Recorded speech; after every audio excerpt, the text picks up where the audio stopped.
What's going on, everyone? It's Adam here from No Shelf Space, and today I'm joined by my son, Lochlan. Now, Lochlan, you are how old? 9. 9. So Lochlan's 9 years old, and you got to speak up a little bit, okay? Lochlan's 9 years old, and probably if I take both of my kids and figure out who likes board games more, it's probably you, right? Yeah, he likes board games a lot more than his brothers.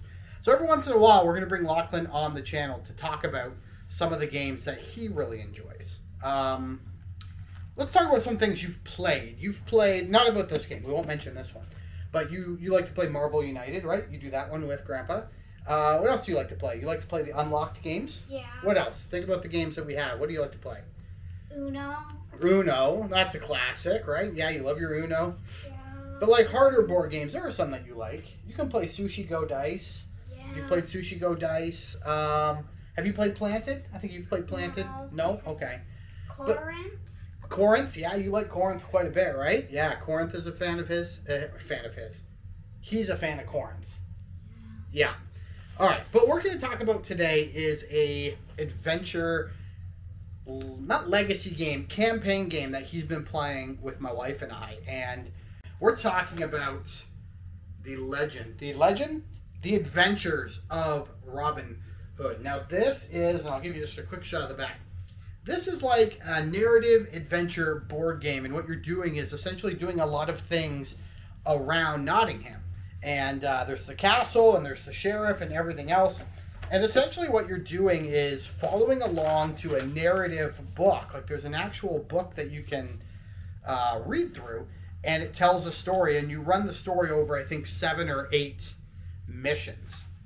The game boards are pretty interesting. Why don't you explain how the game boards work? I'll hold one up, but you speak up a little bit and explain what's happening on these game boards. So during the game, in the book, sometimes it tells you to flip tiles over.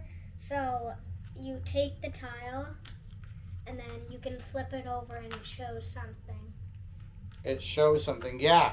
And so all of the stuff in the book is numbered to the numbers here, and then it's broken down by like chapters. Now this is only 1/8 of the board, so think about how big this is. It's a pretty big board once you put it together, right? Lots of area to explore. And so when you're playing the game, you're actually reading out of this book right here, and it's a nice hardcover book, and it's just full of stories. It's just full of stories. About Robin Hood. It's a continuous story. If you fail a mission, you continue on. You go on to the next mission. But it's full of stories. And have you been enjoying the story so far? What are some of the things we've uncovered? Not too many spoilers, but what have we kind of done?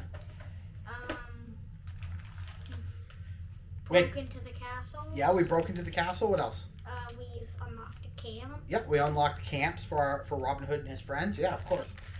While you're playing the game, it's kind of like almost like a tabletop miniatures game in that you get these pieces here. And I'm just trying to get them out so that Lochlan can show you kind of how they work. I'll hold something up, and Lochlan here can show you how these pieces work. And it's actually pretty cool. All right, so he's showing them there. So what is that? Explain what this is.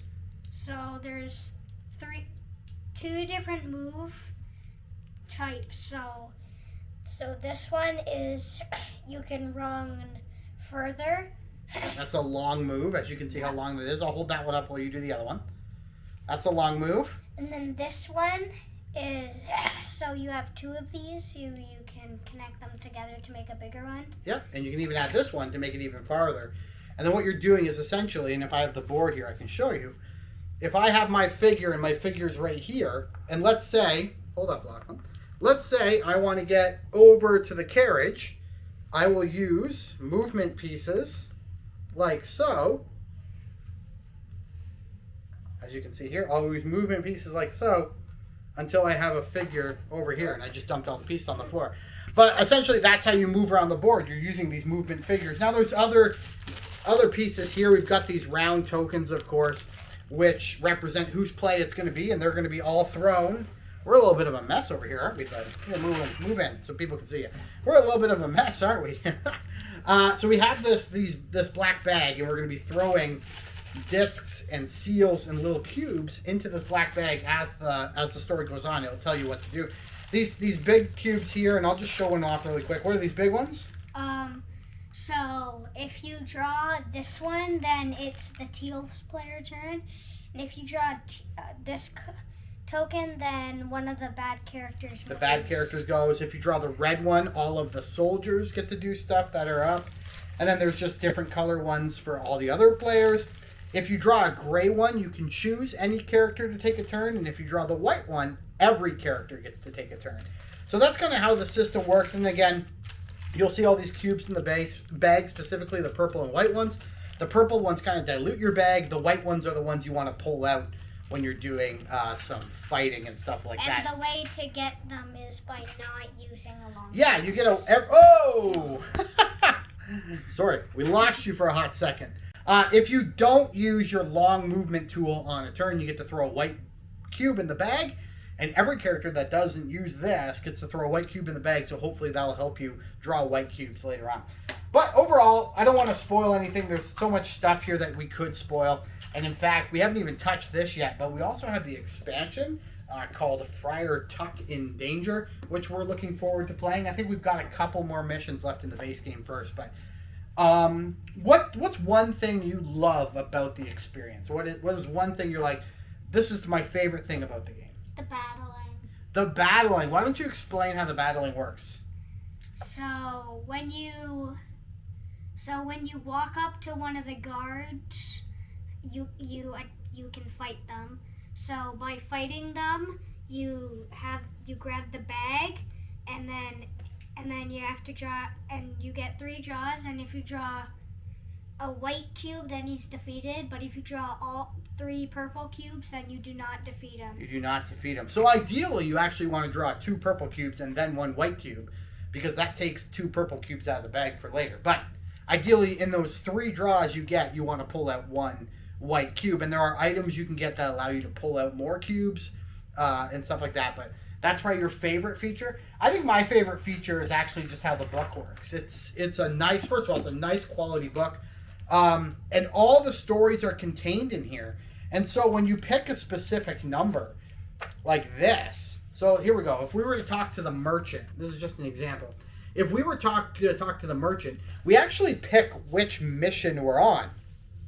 So if we're on the Great Tournament, we would move to page 105, and the merchant would say something different than, for say, if we were on Gold for Richard, in which case we would go to page 103. So it's really well done, the book. It also comes with a gold and red ribbons for marking certain spots in the book, which you'll have to do often. I just love how this book works. It's been really great. The story writing is amazing. The story writing is so good. And yeah, on the back, there's a helpful guide in the back for when you have to flip over soldiers and things like that. But this is my favorite part of the game. But you're enjoying it, right? You gave it an 8.5. Anything you don't like about the game? Like, you gave it an 8.5. You didn't give it a 10. So there's something you don't like. What don't you like? Probably the tiles, because they're not that good when you try to flip them. Yeah, so the game uses, as we showed off earlier, the game uses these little tiles, and they flip, they come out pretty easy, but over time, I feel like the cardboard's going to wear, and they don't stay in that nice, and they're sometimes hard to kind of put in. So I agree with you. That's probably the worst part about the game. I don't know how they fix that, because it's a module game, right? So you're flipping different tiles on the board. So for instance, this is a soldier. So you'll often be flipping this over and over and over again. We have a ripped one, I think. And yeah, we do have a ripped tile somewhere. So I agree. That's probably is the part I don't like. It's just how the board works. But to be fair, I don't know how to fix that either, right? It kind of has to be that way. So who knows? Who knows? Maybe stickers. We could have just mounted the board with stickers. What do you think? No. Guys, thank you so much for watching this video. I'm going to bring Lochlan back on. He wants to talk about unlocked kids you want to talk about, and you want to talk about Corinth, I bet. He loves board games, and I can't wait to show him more and more from our collection behind us, which is just massive. So thank you so much for watching. Please like and subscribe. Check out all the other videos on the channel. There's so much stuff going up, and I'm trying to upload as frequently as I can. It's not going to be daily uploads, but hopefully a few uploads per week. We're also doing shorts, and we're probably going to film a short soon for this that I really can't wait for you guys to check out. But until next time, thanks for watching. We'll talk again real soon. Goodbye. Goodbye.